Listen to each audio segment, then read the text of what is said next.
civilizatório excludente. E a gente que estuda e que lê e que pensa tem que garantir a nossa crença, mas que a gente não pode ser subserviente e reproduzir um discurso que reforce a negação das singularidades e das identidades.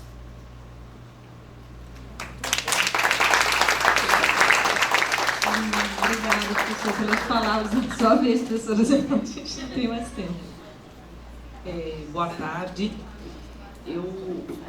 Primeiro eu quero só agradecer o convite da banca, porque o professor Eliseu, sem saber, me ajudou demais no doutorado. E que maravilha se eu tivesse nesse momento, lá naquele tempo. Eu ia tirar todas as minhas dúvidas. Né? Eu pensei muito na temática da mesa, porque nós vivemos uma angústia. Né? E como aqui no mestrado eu estou trabalhando a disciplina de metodologia da pesquisa, e eu tenho alunos aqui que estão na linha da narrativa, eu me identifico muito com eles. Né? E eu pelo menos vim de uma formação muito positivista, que eu não acho ruim, mas ela não responde a tudo. Né?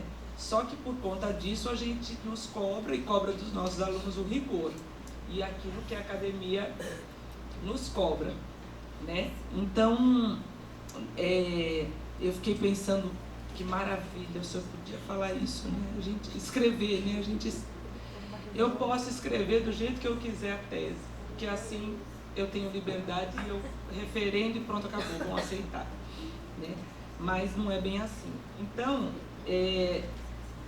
eu penso ser bastante importante a questão, ela me chama muito a atenção a questão da análise, porque eu vejo, por exemplo, sugere-se, né, a análise de conteúdo ela está consolidada, mas, a meu ver, ela vai numa linha epistemológica diferente da fenomenologia. Né? Ela vai na linha estruturalista, então seria incoerente a pesquisa. Eu estou pensando no aluno que está no periódico CAPES procurando coisas para analisar, que foi coisa que eu fiquei 6 meses fazendo para ver como que eu ia até que eu cheguei na análise interpretativa. Né? E essa questão da categorização prévia, que até a Galeazzi diz que é possível fazer na APD, mas é estranho, né? A gente prevê o que o outro vai dizer e a vivência do outro. A análise textual discursiva. E aí eu lembro que quando eu comecei a estudar, eu via aquela questão que o senhor falou ontem lá na palestra, né? Então, eu não posso usar a história de vida, pesquisa narrativa, tudo como sinônimo. Isso. E é bem importante isso, porque eu lembro que me falaram assim, você está fazendo uma pesquisa narrativa ou você está usando abordagem narrativa?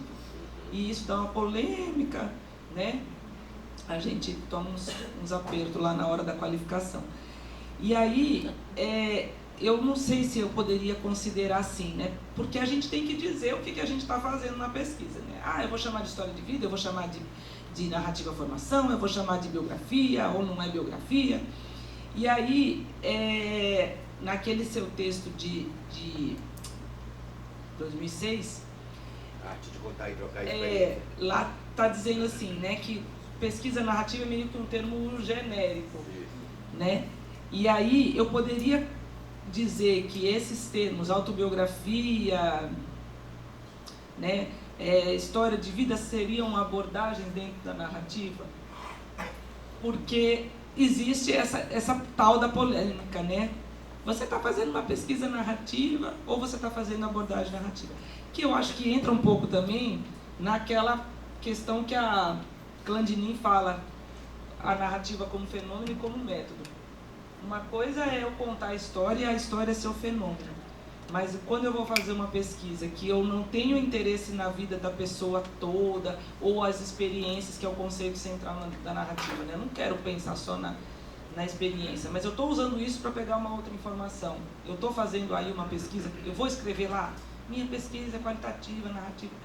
Então, essas coisas, eu queria, se você puder falar um pouco sobre isso, porque são coisas que, assim, levam à nossa angústia, né? Porque a gente, quando vai procurar as teses, né, nem sempre a gente vê uma perspectiva de análise, né, declarada. Muitas vezes o relato, eu sempre coloco para os alunos, o relato ele não pode ser um simples, o relato é maravilhoso, mas ele não é uma pesquisa, ele por ele não é uma pesquisa científica, né? Então, essa questão é uma coisa. E uma outra coisa, professor, desculpa, eu já vou montar 2 coisas aqui num pau só. Quando a gente fala da entrevista, tem aquele livro da Jovelivit Bauer, isso. né, que ela fala os passos Pesquisa lá. qualitativa com texto Texto de som de e o texto sobre entrevista narrativa. É ótimo, porque ele te dá, né, direitinho. Aí tem gente que fala assim, eu uso um roteiro de entrevistas. Eu falei assim, gente, mas se eu usar um roteiro, eu já não estou tendo uma questão prévia e prevendo o que o sujeito vai dizer? E tirando um pouco dele, talvez, a liberdade da fala? Porque é diferente eu chegar e falar, fala sobre a sua trajetória de escolarização. Se me pergunta isso, eu vou falar lá do ensino, porque eu dou conta de lembrar lá do povo da alfabetização. Né? Mas a gente vai selecionando o que a gente vai falar. Então, será que eu não estaria sendo também o sujeito? Né? E é isso. Obrigada por toda a sua fala, obrigada por estar aqui, obrigada pela oportunidade e vamos continuar conversando. Eu que agradeço, Sinara, sua fala. Eu quase que vou brincar, a gente está aqui fazendo uma produção de uma banda, porque tem Simara e como é as duas coleguinhas. Simara e como é o nome dela? Simone. Eu tenho Simone. Exato, ótimo. Não, então tá. Sua questão é muito interessante. Primeira coisa é o seguinte, como é que eu vou falar disso para ser bem elegante, bem...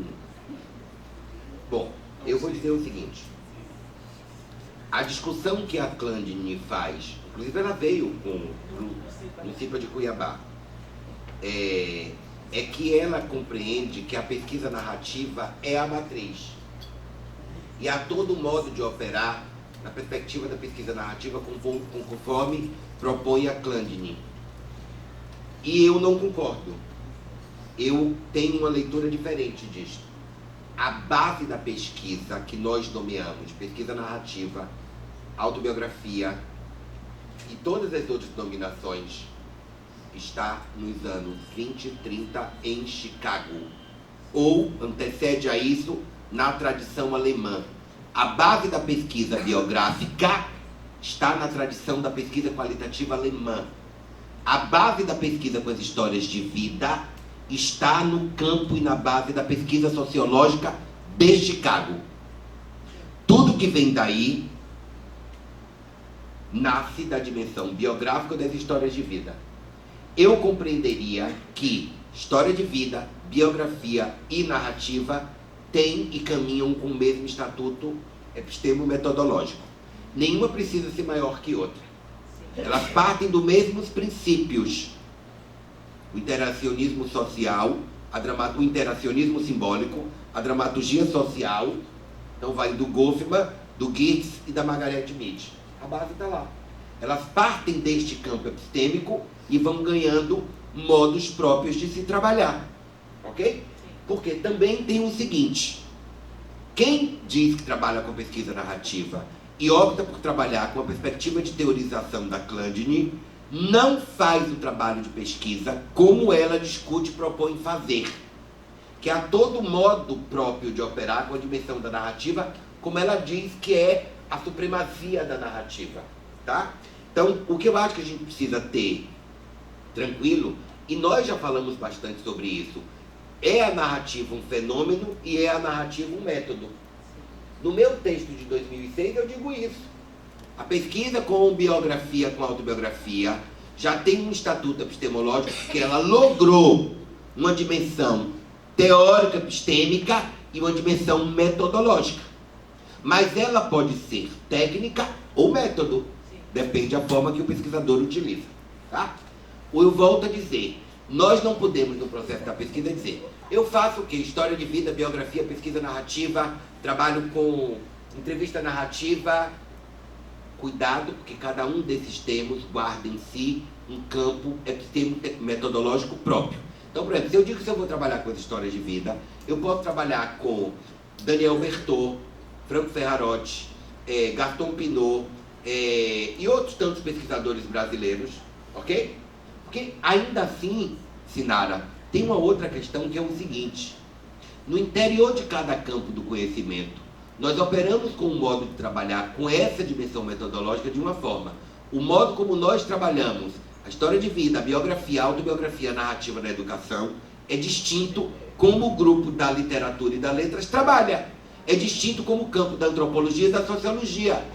Então, como o campo da história oral. Então, observe que os marcadores, os indexadores epistêmicos são outros. Não dá para a gente tratar do mesmo modo, tá? O que eu quero dizer é, por exemplo, eu quero trabalhar com pesquisa narrativa. Eu posso trabalhar na perspectiva do Connelly e do Clandini. Mas às vezes não dá para misturar o Connelly e o Clandini com